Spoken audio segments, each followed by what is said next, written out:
Bonjour à tous, c'est Araël. Aujourd'hui on se retrouve pour commencer une nouvelle série qui va durer plus ou moins une année et ce sera un épisode tous les mois environ. Pour cette série nous serons sur le logiciel Stellarium qui va me permettre de vous expliquer, de vous décrire le ciel mois par mois. On va faire des vidéos et vu que ma caméra, la caméra que j'utilise pour faire des facecam n'a pas une sensibilité assez forte pour capter les étoiles, surtout que ce serait juste horrible de faire une vidéo comme ça. Je vous propose de le faire sur ce logiciel qui est extrêmement bien, il est gratuit, hein. Vous tapez Stellarium, vous l'avez. Ce que l'on va faire tout d'abord, c'est se mettre vers 22h. Donc là, il est 21h30. Et on va d'abord se mettre vers le nord, sud-est, nord, voilà. Donc tout d'abord, que signifie le terme cirquimpolaire ou circumpolaire, circumpolaire, vous l'appelez, vous prononcez comme vous voulez. Parce que aujourd'hui nous voyons les constellations circumpolaires, circumpolaires, enfin, je vais dire circumpolaire, moi j'ai l'habitude de lire comme ça, circumpolaire. Les constellations circumpolaires de l'hémisphère nord. Et dans une autre vidéo, nous verrons les constellations circumpolaires pour l'hémisphère sud. Mais on commence par le nord, puisque la majorité de mes viewers habitent dans le nord. Et donc, vu que j'habite en France, il y a des petites choses qui vont différer par rapport à la Belgique ou vers le pôle Nord carrément. Bon, en fait, tout change en fonction de la latitude. La longitude, on s'en fout, mais la latitude a beaucoup d'importance sur ce que vous allez observer. Donc, nous sommes au mois de décembre, on est le 3 décembre, et là, c'est le ciel tel qu'on pourra le voir à 21h30 ce soir. Donc, c'est vraiment un logiciel qui vous montre le temps tel que vous voulez. Vous pouvez même produire des éclipses qui auront lieu dans je ne sais combien de temps. Ce que je vais vous faire, c'est que je vais d'abord aller dans affichage et je vais aller dans repères. Vous pouvez faire la même chose si vous avez ce logiciel, hein. Et je vais mettre les cercles circumpolaires. Là, magnifique. Donc ces cercles circumpolaires, vous voyez qu'il y a une étoile au centre, on va en parler juste après. Ce cercle circumpolaire, c'est le cercle. Tout ce qui est à l'intérieur de ce cercle, en fait, va nous intéresser. Tout ce qui est dans ce cercle est visible absolument toute l'année. Il se peut que ce soit masqué par des arbres, mais vous le verrez toute l'année. Faites ça si vous habitez par exemple en Belgique. Faites cela avec le logiciel en mettant votre position. Normalement, ça se fera automatiquement avec l'ordinateur. Et il va vous mettre le cercle circumpolaire pour chez vous. On a six constellations en France qui sont circumpolaires. Donc on va prendre l'exemple de la France parce que j'habite là.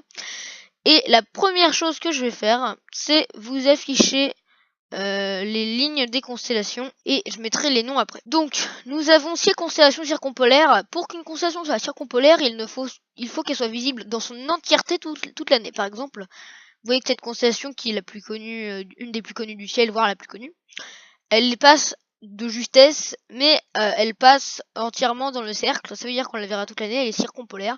Par contre, cette constellation ici n'est pas circumpolaire car une partie d'elle sort du cercle. C'est comme ça pour pas mal de choses. Vous voyez ici cette constellation, celle-ci, enfin vous voyez, il faut vraiment que ce soit visible dans son entièreté toute l'année.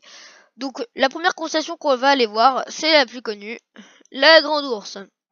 Donc je vais mettre les noms, hop voilà. Donc la Grande Ourse. À ne pas confondre avec la casserole de la Grande Ourse qui est juste là, qui n'est en réalité qu'une seule partie de la constellation, qu'on confond souvent avec la Grande Ourse elle-même, alors que la Grande Ourse est bien plus grande, ce qui en fait la 3e constellation la plus grande du ciel. Même si celles au-dessus sont bien plus grandes. Donc, les étoiles qui composent la casserole, car bon, le reste, elles ne sont souvent méconnues, voire ignorées. Ce sont des étoiles plus ou moins de 3e magnitude. La magnitude, c'est plus elle est basse, plus un objet brille, plus elle est haute, moins un objet brille. Le soleil a une magnitude de moins 27 environ, si on arrondit. Donc les étoiles du chariot, de la casserole de la louve, vous l'appelez comme vous voulez, sont Alcaïde, Mizar, Alcor qui est juste à côté, tout petit. Il faut avoir des jumelles pour les voir. Si vous avez une bonne vision, vous pouvez faire la nue. Alioth qui est la plus brillante de la constellation, Mégrez, vous avez Doubé, Merak et Fegda. Donc ce sont des étoiles on connaît souvent leur nom en fait car elles sont très très utiles pour se repérer dans le ciel. 2 objets qui sont très intéressants, même si un est très peu visible. Donc pour trouver cet objet, vous allez vous allez faire la diagonale entre Fegda et Doubé et la prolonger. Et regardez là avec des jumelles hein, bien évidemment. Regardez là, hop, on a 2 galaxies. La galaxie de Bod qui est juste là. Voilà, bah c'est bon, il affiche galaxie de Bod. La galaxie du cigare. Bon là, il me l'affiche pas, il n'affiche qu'une étoile. Vous avez la galaxie du cigare et la galaxie de Bod, qui sont des galaxies en dehors de notre amas de galaxies, qui renferment des milliards d'étoiles et qui sont actuellement en train de se taper dessus. La galaxie de Bod, par sa gravité, est en train de déformer la galaxie du cigare, et du coup, si on zoome un petit peu, on peut s'apercevoir qu'il y a un jet de matière qui est éjecté. Je n'ai pas encore réussi à les observer personnellement, je sais où elles sont dans le ciel, mais l'endroit où j'habite a trop de pollution lumineuse, donc plus vous avez de lumière, plus ça va être compliqué d'observer les objets de faible luminosité. Ce qui va nous intéresser, c'est de passer à la deuxième constellation. Nous, on en a 6. On va passer à la deuxième, qui est la petite ours. Donc la petite ours, pour la trouver, donc elle est là, hein, mais bon, ça c'est le logiciel. Vous prenez Merak et Doubé et vous prolongez 5 fois la distance. Hop, et vous allez arriver à l'étoile polaire, qui est l'étoile au centre du cercle. Et cette étoile a la particularité d'être à un seul degré près du pôle céleste.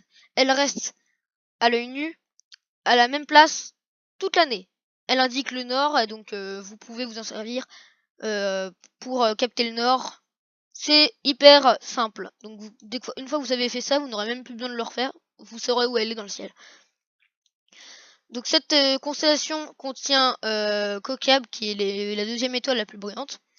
Mais contrairement à la Grande Ourse, elle est vraiment très très faible. Elle a juste une forme de casserole comme ceci, qui lui vaut sa ressemblance avec la Grande Ourse, mais elle n'a pas les pattes et tout. Et à la différence de la Grande Ourse, elle ne contient absolument aucune galaxie. Même la Grande Ourse, là, je vous l'ai pas montré parce que c'est vraiment très peu visible. Il faut vraiment des télescopes de ouf. Mais regardez, vous avez des galaxies de partout. Vous avez, il y a vraiment plein de trucs intéressants parce qu'il y a un amas de galaxies. Et donc, vous pourrez facilement observer ça. Regardez, là, il y a un triangle à faire. Si vous observez, vous pouvez voir des petites merveilles. Faites vos observations. Mais la Grande Ourse est vraiment très intéressante à observer. Donc celle-là, c'est la galaxie de la roue. Mais on s'en fiche, parce qu'elle n'est pas visible à l'œil nu. Donc cette constellation, c'est la petite ours. Elle indique le nord avec l'étoile polaire. C'est sa seule particularité. Donc après, nous allons passer à Cassiopée, qui est une des constellations les plus évidentes du ciel. Cassiopée a la forme d'un M en ce moment, mais elle peut avoir aussi la forme d'un W. C'est vraiment extrêmement facile de la trouver. Pour la trouver, vous prenez... vous faites exactement la même chose pour avoir l'étoile polaire, mais vous prolongez jusqu'à arriver à cette étoile-là. Et vu qu'elles sont alignées, vu que Cassiopée, l'étoile polaire et la Grande Ourse sont alignées, ça signifie que si la Grande Ourse est en haut dans le ciel, Cassiopée est en bas, etc.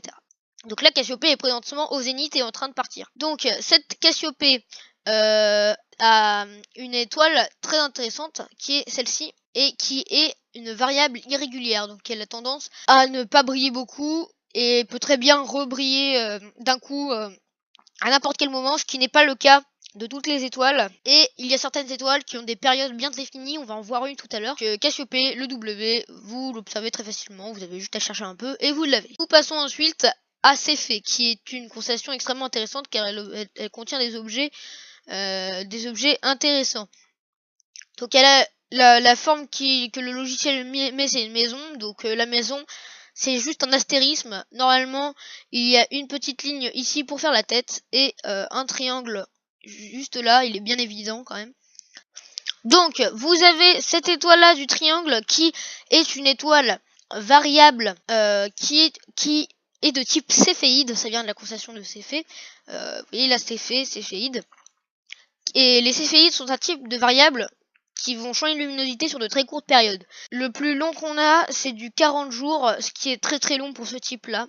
Donc ce sont des variables que vous pouvez observer en une semaine. Vous pouvez, en une semaine, vous observez les changements.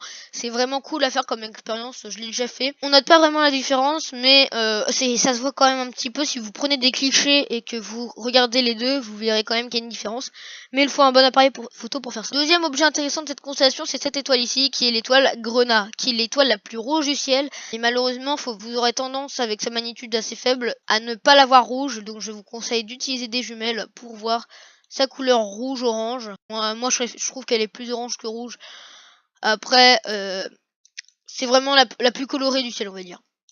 C'est plus simple de le dire comme ceci. La prochaine constellation à laquelle nous allons nous attaquer, c'est le dragon, qui est quand même une grande constellation, mais qui est plutôt obscure. Cette étoile a une étoile qui s'appelle, cette constellation, pardon, a une étoile qui s'appelle Tuban, voilà, celle-ci, qui était l'ancienne étoile polaire, il y a quelques dizaines de milliers d'années. Et avant, bah, c'est celle qui occupait la place de Polaris, qui est aujourd'hui ici. Donc ça a quand même bien changé. L'axe de la Terre a quand même bien changé au fil du temps. Vous avez l'étoile la plus brillante juste ici, et après c'est grosso modo tout. Elle sépare la grande ours de la petite ours, donc vous pouvez l'observer assez facilement. Je vous conseille des jumelles quand même pour mieux saisir la luminosité des étoiles. Vous avez la tête que je vous conseille d'observer. Pour trouver facilement le dragon, vous reliez Al-Qaïd à Kokab ici de la petite ours. Donc voilà, ça fera une ligne et vous aurez Tuban juste là. Et après, bah, vous aurez juste à regarder un peu autour et vous verrez facilement la tête. Et vous pouvez compléter ensuite la constellation. La dernière constellation circumpolaire qui est la pire constellation circumpolaire, c'est la girafe. La girafe est une constellation qui ne brille quasiment pas. Elle n'a absolument aucun objet intéressant. Et toutes ces étoiles sont en dessous de la 3e magnitude. Donc regardez là, vous avez une étoile de magnitude 4. Une autre, pas celle-ci, ça c'est une autre MDR, une autre de magnitude 4, et celle-ci, oh, une magnitude de 4, et celle-là, bah, c'est encore pire, c'est une magnitude de 5. Donc, elle n'a aucun intérêt, vous pouvez l'observer bah, pour faire votre collection, votre collection de constellations observées. Vous lancez vous lancez des petits défis. Cette constellation, c'est un triangle avec une ligne, hein, cherchez pas plus loin. Pour la trouver, même si elle n'est pas vraiment intéressante, vous refaites le truc pour trouver la galaxie de Bods, mais vous le prolongez jusqu'à atteindre cette étoile du triangle. Voilà, c'est tout pour ce premier épisode des constellations circumpolaires du Nord. N'hésitez pas à liker la vidéo si elle vous a plu, à vous abonner, et moi je vous dis à la prochaine pour une nouvelle vidéo. Ciao tout le monde, c'était Tarel, bonne journée.